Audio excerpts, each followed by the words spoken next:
कि साहब भरत जी ने दोनों कैसे संभाले, घर भी संभाला और आत्मा भी संभाला। 6 घंटे के राजा भी रहे और सम्यक दृष्टि भी रहे। हमने कहा उन्होंने कुछ संभाला ही नहीं, यही तो मिथ्यात्व है। अगर वे ऐसा मानते कि मैं राज्य संभालता हूँ तो उसी समय मिथ्या दृष्टि थी, तो फिर राज्य चला के नहीं चला, चला चलेगा, उसमें रुकता कौन सी चीज़ है। वो साहब वो विषय भोगते थे, उसमें क्या बात है। लेकिन तुम्हारी तरह दोगले नहीं थे, वो मायाचारी नहीं थे, जो करते थे पूरी ईमानदारी से करते थे, पूरी ईमानदारी से। विषय भोगते तो भोगते थे, तो साहब विषय भोग के काल में क्या करते थे, बस श्रद्धा रहता था कि इनमें मैं नहीं हूँ, मेरा सुख नहीं है, ये शाश्वत नहीं है, क्षण के, बस इतनी सी बात थी। मैंने एक उदाहरण दिया था उस समय, मुझे तो उदाहरण उस समय याद आया था तो बहुत अच्छा आ गया था कि भाई सम्यक दृष्टि और मिथ्या दृष्टि में क्या अंतर है। ये अंतर, एक नया अंतर अभी ख्याल में आया, इसलिए बोलता हूँ। सम्यक दृष्टि जब भूख लगती है तब रोटी को याद करता है, और मिथ्या दृष्टि बिना भूख के रोटी को याद करता है। सम्यक दृष्टि भूख लगने पर रोटी खाता है और ये मानता है कि भूख मिटाने का उपाय है छड़े, ये मेरा स्वरूप। और सम्यक दृष्टि भूख नहीं लगने पर भी ये सोचता है कि बढ़िया भोजन मिलेगा जिस दिन, मजा आ जाएगा। अभी भूख नहीं लगी और 4 दिन बाद दावत है जैन साहब आपकी, अच्छा मजा आएगा साहब, संडे को बढ़िया विधान है साहब, तो माल मिलेगा। तो वो अभी से सुख की कल्पना ख्याल में है ना भाई, ये अंतर है बस। सम्यक दृष्टि ना तो आत्मा का भार रखता है, आत्मा का तो भार रखता होगा ना राजेश जी, मोक्ष की तो चिंता करता होगा ना, करता होगा कि नहीं सम्यक दृष्टि भाई, इस श्रद्धा की अपेक्षा चलता है। सम्यक दर्शन का कथन जब भी चले तो सम्यक दर्शन काहे की पर्याय है, श्रद्धा गुण की, चारित्र गुण की नहीं है। इसलिए ये अंतर बहुत ध्यान रखा करो कि श्रद्धा की तरफ से कथन चल रहा है, न तुम्हें वर्तमान योग की बातें याद आने लगेंगी कि साहब वो तो कह रहे थे हे भगवान मैं मुनिराज कब बनूंगा, हे भगवान मैं कब होऊंगा, ऐसे तो बहुत मिलेंगे तुम्हें कथन। तो वे चारित्र मोह की कहानी है, श्रद्धा की नहीं है।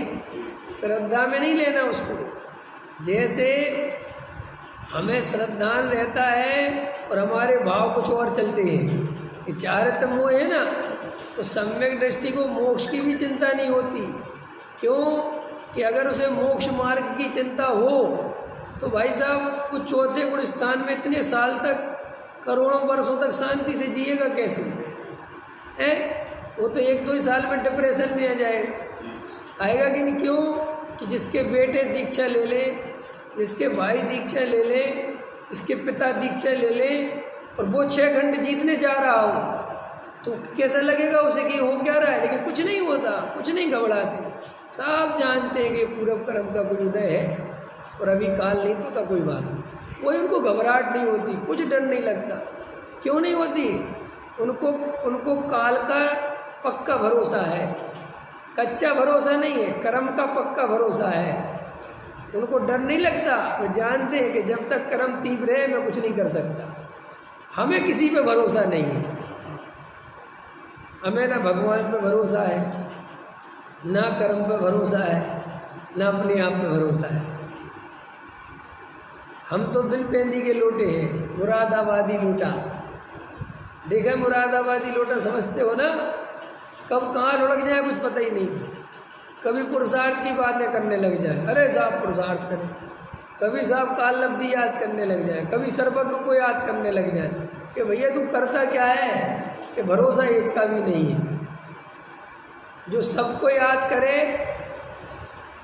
इसका मतलब क्या है, उसको एक पे भरोसा ही नहीं है। होता है कि नहीं होता है, तुम्हें है एक पे भरोसा तो विचार करो, हम सबको है क्या, हम सब विचार करें ना अपने आप की, सब आप ठीक बात है। मिथ्यात्व क्या है और सम्यक दर्शन क्या है, यही है कि कर्तृत्व भाव नहीं छूटता। पहले संसार की चिंता करते थे, अब मोक्ष की चिंता करने लगे। और देखो दुनिया में मोक्ष की चिंता करने वाले को लोग धर्मात्मा समझते हैं, ये बड़ी खतरनाक कहानी है। तुम ऐसा कहोगे किसी से, मुझे तो भैया मोक्ष की बहुत चिंता है, तो तुम्हें ऐसा लगेगा कि कितना धार्मिक आदमी, जबकि वो धार्मिकता का कोई संबंध नहीं है। चिंता करना धर्म का लक्षण कैसे हो सकता है? कोई पैसे की चिंता करे तो और मोक्ष की चिंता करे तो बात एक जैसी है। लेकिन ऐसा कहते ही लोगों के कलेजे में सांप लौट जाते हो, तो हमेशा मत बोलो अरे ऐसा ही है। चाय तो किसी की भी हो ना, चाय अच्छी कैसे हो सकती है? मोक्ष मार्ग की चाय तो अच्छी होगी ना पंकज जी, ये तो अच्छी बात। स्वरूप समझ में नहीं आया अभी। जो ऐसा कहते ना कि सम्यक दर्शन की चाय भी सम्यक दर्शन नहीं लाती, वो यही है इसका अर्थ कि तुम अभी स्वरूप नहीं समझे, तुमने अपने को परिपूर्ण नहीं माना।